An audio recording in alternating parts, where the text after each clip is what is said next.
Welcome to The Conversation with Corinthus Alston, brought to you by CKJ Live, bringing you real-life topics and real-life stories, discussing subjects that matter to you. This is your invitation to listen, laugh, love, loathe, and link up. That's right. Tell us what's on your mind. Now let's get to the conversation. Welcome to The Conversation. Without the conversation, we can't have the understanding. This is our first episode, and I am excited. I am pumped up.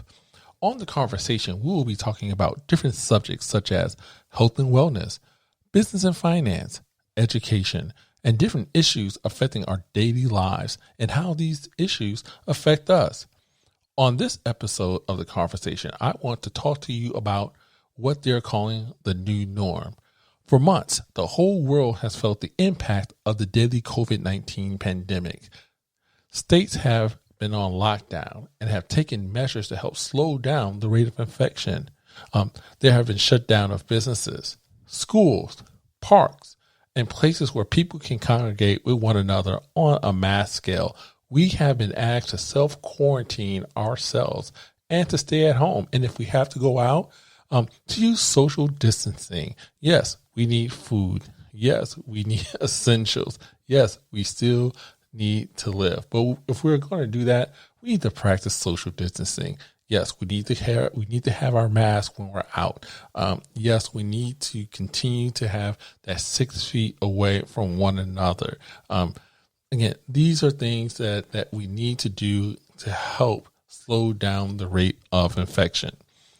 The outbreak of the coronavirus has actually changed the way that we work and how education is delivered to our children, from preschool all the way through college. People are working from home and our children are going to school via video conferencing apps like Zoom. This pandemic has affected communications in the lives of millions of people worldwide.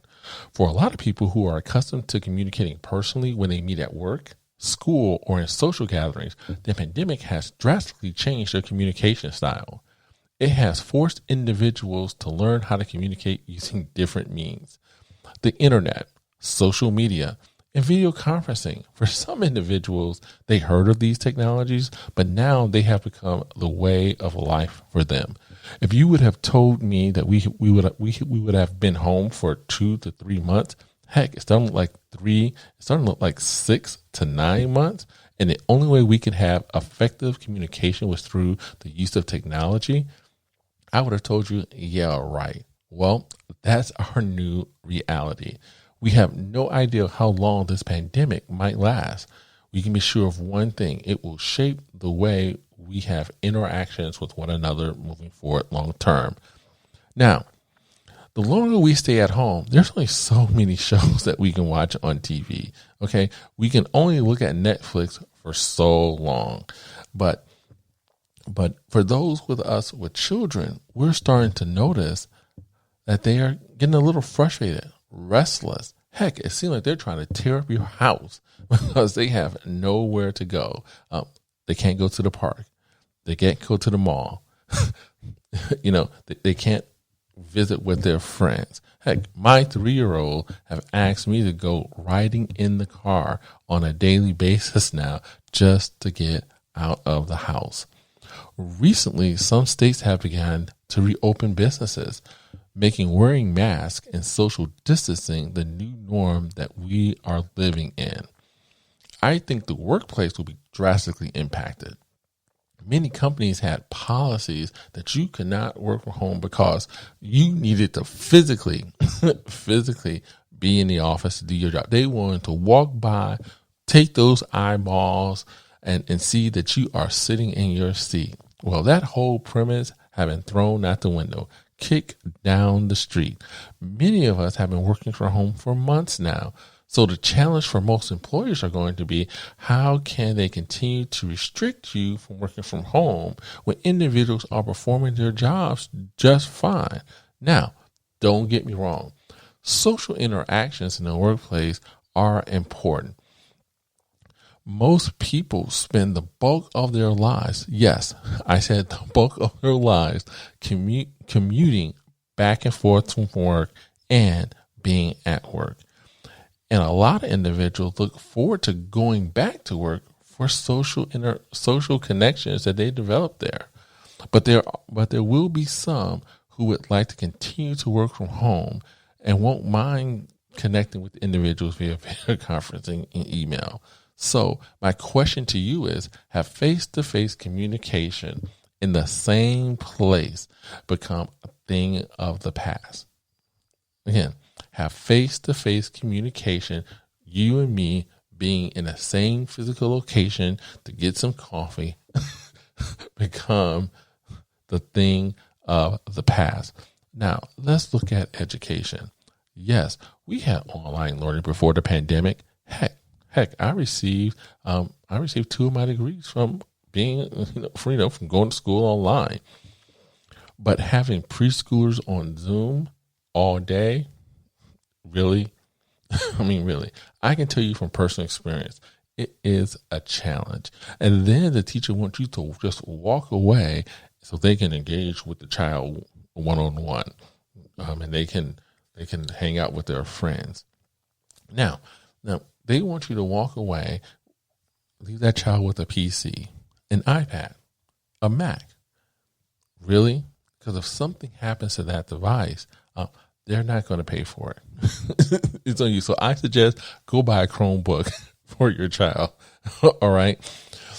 The idea of them using video conferencing as a way to engage the children, I think is actually great, because my son does look forward to actually seeing his teacher. But 15 minutes, okay, maybe 30 minutes. And he's like, hey, peace, I'm out of here. All right. And schools have turned to different e-learning platforms to deliver curriculum to students. But there's something said for children being in school with one another. Preschoolers in particular develop a lot of their social and communication skills during that engagement time with their peers in class. This is also true for children who are in kindergarten and for kids all the way through high school. They still need that face-to-face social interaction. Heck, friendships are made for life in high school and colleges. There are experiences that happen during that interaction when kids are going to school that you just can't replicate online. It just doesn't work.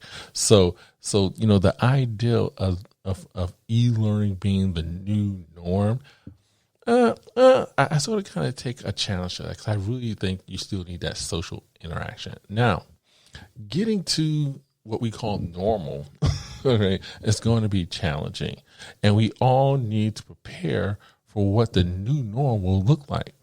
Personally, I think now is one of the best times to have great communications with one another. Just have great conversations, even though this is a hard time that people are going through. People have lost their jobs. All right. People are struggling, but at that same time, I'm starting to notice that people are still finding a way to have joy, to keep their sense of humor up. Remember, we need to continue to live, we need to continue to laugh, and we need to continue to love one another. This is a time to bond with people. This is the period.